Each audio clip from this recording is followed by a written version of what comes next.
Hey everybody, Nick here, and today I got a review for you of this little guy right here. This is the WorkSharp Precision Adjust Sharpening System. First off, though, in the name of full disclosure, I got to let you know that WorkSharp is the folks who sent this guy along. This was provided to me directly by them. They reached out to me, said, "Hey Nick, we got a new sharpening system. You want to check it out?" I said, "Absolutely, I do." But as always, I'm going to talk about the good, the great, the bad, the ugly. Might be a gem, might be junk. Send them the full disclaimer on my website, and they still sent it along. Nonetheless, we have to assume this is the very best quality controlled one of these systems ever, and I'm doing my best not to let that affect the nature or quality of my review, but there you go, full disclosure. Next thing, let's do some size comparison real quick. This guy, it's a little weird with a sharpening system, but I'll go ahead and I'll show you in terms of Spydicodelicas, which is a standardized unit of measure. This guy is about, it's a little bit taller than a Delica, fully extended there, and the overall size of it with the knife clamped into the thing, you can get that rough sense. Here it is next to a KME sharpening system. What we see here is that this guy is considerably bigger than the KME. The little KME unit is definitely smaller. Although once you add in bases and things like that, it gets a little bit bigger. And then the other thing that's maybe worth comparing size-wise is this is one of the stones from the KME sharpening system. And what we see here is that the stones on this guy are markedly thinner. This is actually an advantage when you're dealing with recurves, but it's a disadvantage when you're trying to hog off a lot of material. So there is the relevant size comparisons, of course. And then actually, it might be worth just doing a very quick demo, rigging this guy up, and showing you how it works. We can go on ahead and we'll use, yeah, sure, why not this guy? This right here is the Ferrum Forge Pocket Knives Stinger. So the way that you can work this guy is that you take this little unit out. You don't necessarily have to take it out, but I find it's easiest to do so. And then you slip this guy in there, and there we go. Slip this in there, and we kind of move the blade to the very back of this V here, and that kind of makes sure that it's centered in the area here. And so I put the blade in the back of the V there, and then what I'm going to go on ahead and do is start tightening and turning this little knob right here. This knob is providing the force that holds the knife in place. It's basically making these two jaws on either side clamp down around the thing. It's not so dissimilar from how a number of these other sharpening systems have done that, but, yeah. And then what you do is you want to make sure that the white dot is on top. Apparently is their approach. I don't entirely understand why they go that route, but it works out. And then you put it in this sort of situation, right? And because this is the case, what you can do then is rotate this guy. Oh, I went exactly backwards, actually, as I was mounting this guy. I should have put it in like so. But then when you press this button on the back of it here, that allows you to rotate the knife. This doesn't seem like it means much until you realize how this thing actually works. Then you take this little guy here, you put this little rod into this little magnetic holder here, and now you have this rod out there and ready to go. And now what you want to do is you want to adjust the angle properly so that it is at the right angle for the knife. And you see here, this has all kinds of angle gradations and things like that. By turning this screw at the top, you change the angle that way. In practice, the very best way to go about doing this is to take a Sharpie or some other kind of marking substance and then put it along the edge of the blade at the factory angle. And remember, if you get a little extra on there, that's okay. It washes off with some rubbing alcohol. But anyways, you put a little bit of Sharpie on there, and then you basically want to adjust it until a single stroke with a stone is removing all of it. So right now I've only removed the very bottom, which means that my angle is too high. So I want to lower this guy a little bit. I'm going to try again. Still a little high, a little high, a little high. We're getting... Yeah, this looks to be about it. Maybe a little low, actually. And we see that there's a little bit of angle variation throughout the knife. But anyways, and then how you want to use the device is basically to run this stone. I started on the lowest grit stone just for the purposes there. But then what you want to do is you take this guy and you rotate it so that you've got the most coarse stone, and then you just kind of rub it back and forth along the blade here. And this is keeping one consistent angle as you're moving along the blade. Maybe I do need to go a little shallower. Looks like I was shallow enough out here, and that's one thing that this is going to reveal, of course, is that factory edges are not always exactly the angle they claim they're going to be. But there we go. And so you rub this along this blade here, and what this is going to do is, well, sharpen the blade. And then at a certain point, you're going to realize, oh, okay, I've got a burr on the other side here. And then at that point, you press the back here, and you flip the knife over. And then you do the same damn thing to the other side. And because it is just rotated, you are using the same angle on both sides. This will produce a near-perfect V bevel. And that's a beautiful thing.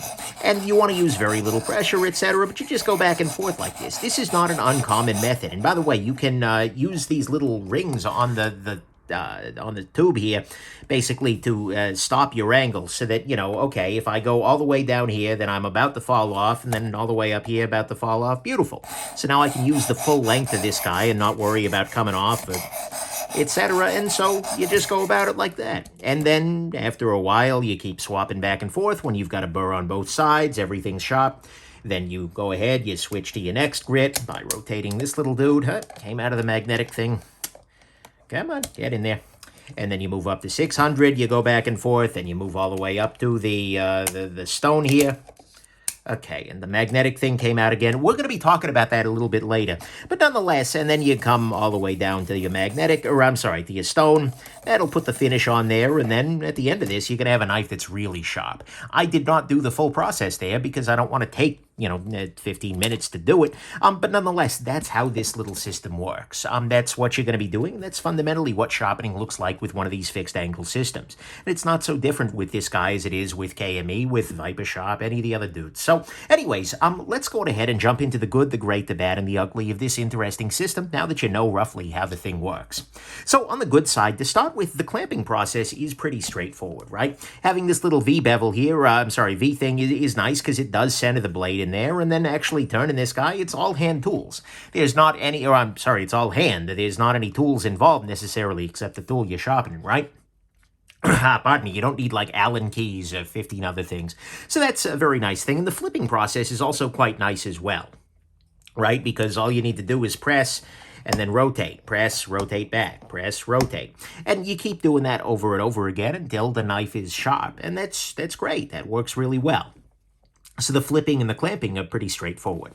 The grits and actually I'm going to go ahead and I'm going to take the knife out of this just so that I don't have an exposed blade as I'm manipulating the rest of these things, right? But anyways, so the other things that I really like about this guy, I do like the fact that this little rod here comes with 3 different grits. They've got one here that they're labeling as 320, one at 600, and then the other one is a ceramic-y feeling stone.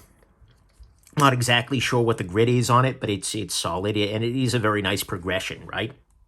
Because as you're sharpening, you want to roughly double the grit if you're trying to go quickly with things, and so I think it works very, very well.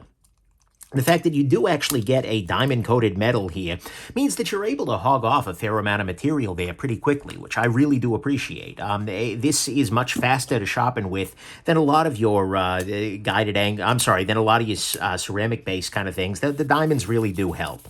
I'm just hitting this with some rubbing alcohol to remove some of the swarf from the in there. But anyways, it's a very nice progression, and having those 3 grits it makes a big difference, and they're really implemented well. Having those diamonds can be very helpful. Next thing, the angle adjustment on this guy is very easy, and it's very granular, right? Because all you're doing is you're turning this screw here, and that's changing the angle that you're using. And I recommend always that you use the Sharpie trick rather than trying to I think my knife's at 20%, because the thing to remember is that, as you have the knife, seated deeper or more shallow, that will actually affect the angle here. We got some trigonometry in play here.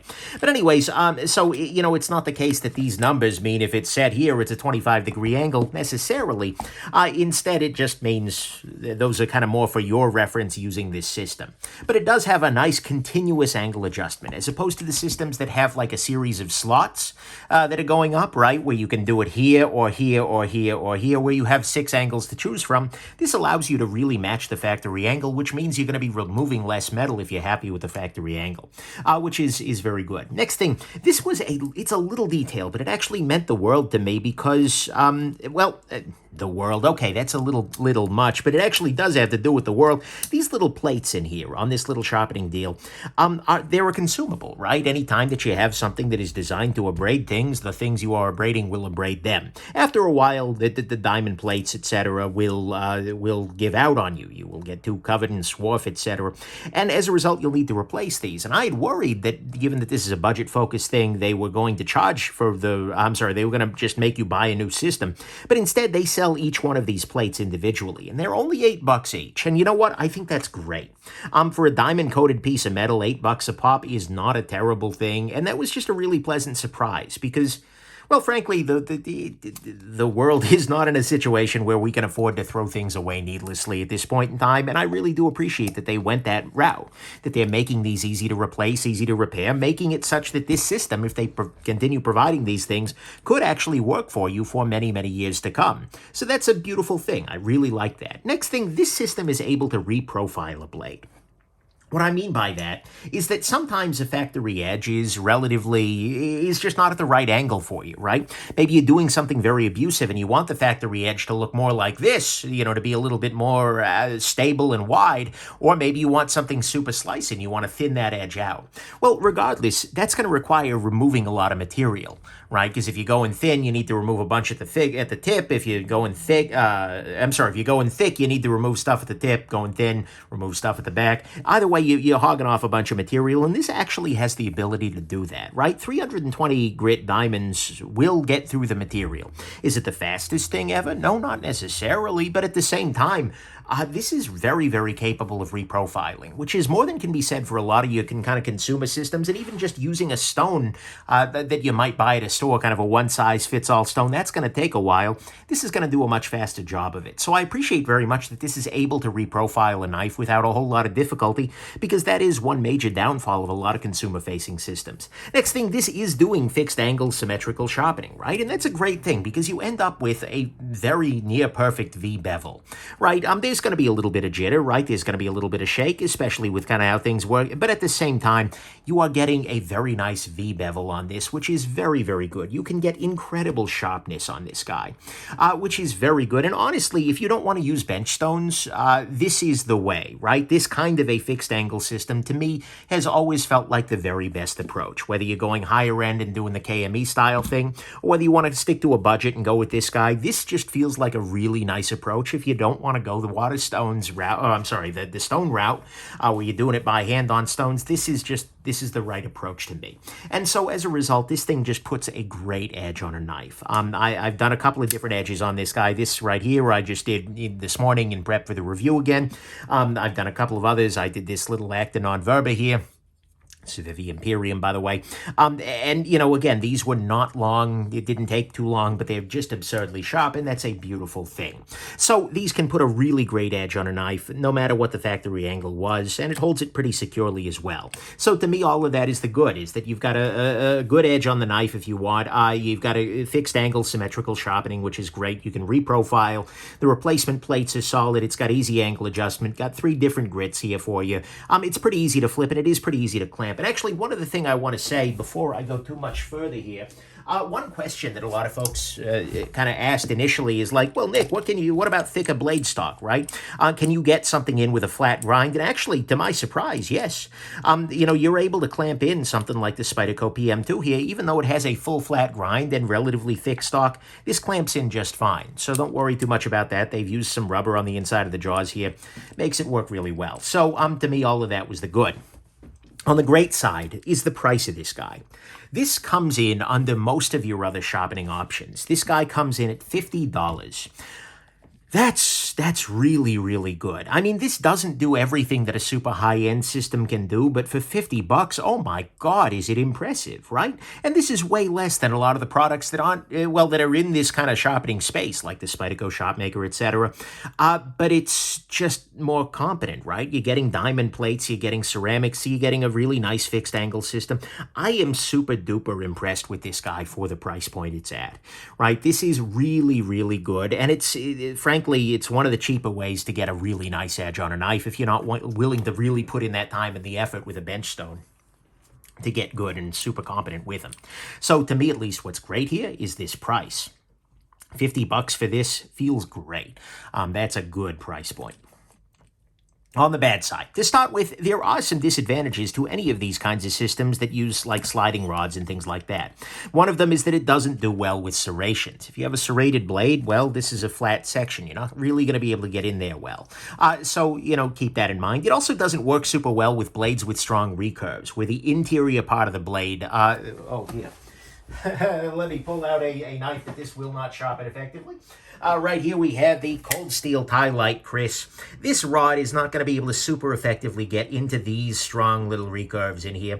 It might have some shot at it. It might be able to do okay, but it's really just not built for that. That's not a great thing. Next thing that this is going to have trouble with are convex edges. Edges where it is not a V, but instead it's sort of a rounded surface, where it's rounded out to a sharp point, but it's a continuous curve, right? You're going to have to reprofile to use a convex edge knife in this. That's not terrible, right? You can definitely do it, and after that it'll be a V-bevel knife, but this won't do convex, unlike there are special rods for some of the other systems like KME that'll do that, as well as that'll do serrations for what it's worth. The other thing is it's only really going to work well for knives. With a flat bench stone, you could do a chisel, and you might be able to jerry-rig it such that you can chiselate, but no. In practice, this is a knife sharpener, and it's going to have length limits as well, right? I figure you might be able to do a smaller kitchen knife on this guy. Maybe you could go wide if you're willing to reclamp a little bit, but in practice, this is not the thing that's going to sharpen your machetes. That a downside of this particular product? Well, yes, but it's a downside of a lot of the similar products as well, right? You're sort of limited just by the virtue of, well, the shape of the damn thing, right? So do keep that in mind. These are just things that it wasn't designed to do. Another thing to remember, of course, and again, not a huge downside of the product, all the comparable ones have that, is that these numbers here are not necessarily accurate, right? If you look at this and going, well, I know that my knife is, 25 degrees from the factory, which, by the way, you probably don't know. The folks at the factory may not be doing that very precisely either. But use the Sharpie trick instead. That's going to be a little bit better. And this will also take some time if you're reprofiling the edge, especially if you're thinning it out and you're removing a bunch of material on something that is a very modern wear-resistant steel, an M390 that's done well or something like that. Oh, you're going to be here for a little while. It's not intractable, and it's definitely doable, but it's going to take you some time. So don't look at this as like, oh yeah, I'll have all of my edges done in 5 minutes. No, it takes a bit of time, right? About 15 minutes to really fully do a knife is not unreasonable if you're not trying to reprofile the ankle or anything like that. Next thing, and getting into actual faults of the thing rather than the nature of the beast, I do not love this magnetic rod holder thing. I get what they're doing with it, and it definitely does make it easier to take out, but the problem is, on many, many occasions, like I move this guy out of the way to flip the knife over, and then suddenly, or I'm adjusting, you saw it happening to me as I was using the system right here. This is not the most secure way to hold it in there. I kind of get it, right? But at the same time, I sort of wish this had just like a hand screw at the top there that I could, connect this with. I just wasn't super impressed. It's also, there's a little bit of sloppitude in it that I don't love, right? It's not bad. The system works fine, but this is just my least favorite aspect of it, even though that's kind of nitpicky. I also do wish that there was some storage for this rod, right? The system itself has got a little bit of an obelisk-y feel to it, but I wish that there was like a hole someplace where I could stick this in there, so that way the thing has this footprint rather than having this footprint here. Oh, I should reinsert this guy too. But anyways, that would just be a nice little detail, and I think it would make the system a little bit more storable, so to speak. By the way, this is not a portable system. It is in the sense that I can take this whole kit and caboodle, I can throw it in a bag and do that, but it's not a system that, breaks down easily. It's not a system that, folds down into a case or something like that necessarily. You could do it, but that's really not its goal here. There are definitely more portable systems out there. The Spyderco Shopmaker, folds down into something very small. But anyways, that's a thing. Next thing, one thing you'll notice here is these little side grooves. And what this means is that you're really only able to accommodate a knife that is as thick as the widest part of this, as thick as these jaws will open. The thing is, for most modern pocket knives, that's more than enough, right? Like the Spyderco PM2 has relatively thick stock, and this is just fine for it. But if you have super overbuilt pry-bar style knives, this might not actually be able to fully grasp them in there. there, right? Those tend to be very specialized tools, and frankly, they tend to have their own troubles. And you might be able to jerry-rig it if you're able to open this up wider and then not worry about... I mean, you can do it, but you just don't have a great grip. These little guide plates are very good for getting things centered, but they do impose that little limitation there. Honestly, though, if it doesn't fit in here, I probably wouldn't recommend the knife. It's at that point you're buying a crowbar, right? Next thing, this is not going to give you crazy polished edges. What I mean by that is here, we can take a look at the Civivi Imperium here. This is a knife that I did on this, and, you know, I made an effort to do a good job. I didn't, like, try to get every ounce of performance. I didn't strop it up afterwards. What we see here is there is some reflectivity of this edge. This is a good edge, like, from a functional perspective. Oh, my God, is this thing sharp? Right? Let me pull out, well, actually here, I've got the manual for the thing, and what we see here is this is a very, very sharp when I'm cutting, you know, on paper and whatnot. This is a very, very sharp edge, but it is not a crazy mirror polish edge in the sense that, for instance, something like this is here, where you can see a Nick Shabazz gem t-shirt available from nickshabazz.com/merch.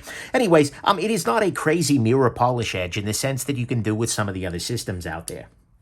So that is definitely a downside there. You might have to use a strop to finish up the process with good compound. You can probably get it there, but this isn't going to put on those kinds of crazy edges. And then finally, on the bad side, this is a little bit amorphous, but relative to because I've reviewed a bunch of these sharpening systems now. I've got a KME, I've used an Edge Pro, I've used the Hapstone system, and the biggest difference that I noticed in using this guy is there was just a little bit more slop. There was a little bit more play. You know, for instance, the angle adjustment has a little bit of movement in it. The clamp definitely has some up and down play to it, right? And there's a little bit of this motion as well. And so as a result, what I feel is that this does a very good job. It maintains an angle pretty well, but it doesn't give you that same locked in there precision. Similarly, the clamp on this guy, it holds the knife in more than acceptably, but at the same time, I did notice it wanting to wiggle around a little bit more relative to the KME, where you can really put some gronk on this knob and get it just put in there and get it locked in a little bit better than on this guy.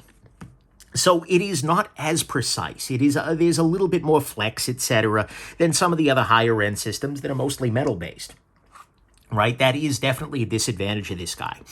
That said, it more than gets the job done. It keeps a strong enough angle that you can get very, very good sharpness. And honestly, this is like a sixth of the price, so I'm not too bent out of shape with it. But that is the area where this guy, along with things like, for instance, recurve stones, mirror polishing films, that kind of thing, but that is the biggest area where I felt a difference between this guy and otherwise. This just has a little bit more slop because it is principally made out of plastic and is way, way, way less expensive. So I'm willing to forgive it. It is just a fact of life, and that's one of the reasons why you might go to a higher end system for just a little bit more precision. So on the bad side, that's all I got here, is that it does have a little bit more slop than the systems that are 3, 4, 5 times more pricey than it. It's not going to give you the oh my god crazy polished edges unless you're willing to strop them up afterwards. You do have some limitations on stock thickness due to the nature of the clamption here. It is not super portable. I wish there was some storage for the stone rod. This little magnetic rod holder thing drives me a little nuts. It'll take a little time to change an angle, and it's not going to work with certain classes of tool. On the ugly front, there's nothing particularly ugly here. Let's go to the final conclusion, which is, honestly, this is really good, right? My general feeling is like, damn, they have really knocked this one out of the park, right? I can complain about it. I can nitpick. I can highlight places where, oh, there's a little flex. But the fact is, at this price point, this is amazing, right? Because it is a fixed angle system, which I think is a beautiful thing in and of itself, but it's got easy clamping and flipping of those kinds of things. It's got multiple grits and good progression. It's got easy angle adjustment, replaceable sharpening plates, so you're not throwing the whole damn thing out in 2 weeks. It's not going to, it reprofiles well. It can put a really, really good edge on, and they're charging you $50 or $60. Come on. Yes, this is good, right? I mean, yes, it's not going to work for every single edge tool because, well, it's not designed to. I got some nitpicks, right? There's some, portability issues here. The stock thickness could be an absolute limit if you're buying knives that are too damn thick anyways. And it's not yielding the kinds of ridiculous mirror edges with, oh my God, mechanical precision that some of the higher end pieces are. But you know what? It's $50. I am totally okay with that. My main conclusion here is that, oh my God, this is a gem. Wow. And in fact, this is now my recommendation, and it has been as I've been working on this review for a sharpening system in that sort of low to mid range, right? Of course, you can do really well just with a bench stone. If you're willing to put in the time and the effort to learn, just a good old fashioned stone like this guy happens to be from Spyderco, but a good old-fashioned stone will give you great results, and you can really do a great job sharpening. It's not the case that you need something like this to sharpen a knife, clearly. A civilization has taught us otherwise. But at the same time, in terms of, I'm brand new to sharpening and I just want good results, this is a very, very nice approach, right? So if you don't want to go that bench stone route, well, you can get it a little cheaper. This is where I would have you start. I would say save up and get this particular piece here, right? Because saving up to this at $50 is a better choice than any of the other cheaper systems out there that I'm aware of right now. And if you buy this this kit here and you get yourself a decent leather strap, it's just literally a stick with a piece of leather with some compound on it, then by God, you are going to be able to put an amazing edge on your knives, and you'll be able to keep it there for a long time. This will sharpen as well as you possibly need, and with a strap to maintain that edge, you will be very, very happy, I suspect, with the sharpness of your tools, right? Down the road, though, maybe you go deeper into the knife hobby. Do not go deeper into the knife hobby. Oh, my God. But nonetheless, if you down the road decide you want to be fancier, you want to, more precision, more mirror, more etc., or you just want something that's a cooler looking object, then you might go up to something like a KME or a Hapstone or something like that down the road. It'll get you a little bit more precision, a little bit more polish, and more choices in stones is the other big thing, right? This doesn't let you swap out stones. If I wanted to use a Chocero water stone, I don't think this is a standard size, so you wouldn't be able to use that. But at the same time, this is really good. I'm not selling the KME here, right? That to me is an upgrade, but honestly, that's because I'm not just content with sharp. If all I was looking to do was make sharp, this could, do all of my sharpening for me. I want sharp and pretty and ultra precise, and so that's where I'm going to go to a higher end system. That's why I would spend that extra money. But this will get you sharp. This will get you absurdly sharp. And with a strop and with a little bit of time spent learning how to use these systems well and to maintain that edge, you are going to be in a really good position with this guy. This guy is going to be very, very hard to beat for a lot of people because this is at a really nice place in that curve of diminishing returns. So if you're just looking for reliable and repeatable sharpness without precision adjusting your wallet too much, then I think you could absolutely take one of these guys home. Anyways, really good job with this one, WorkSharp. This is the best product I've ever seen out of you guys, and just one of the better, if not the best, budget-focused sharpening system that I've found yet. Really, really excellent. Highly recommend this. Absolute shining freaking gem. Well done, guys. So, hope this has been interesting to you, and have yourselves an absolutely wonderful rest of your day. Bye now.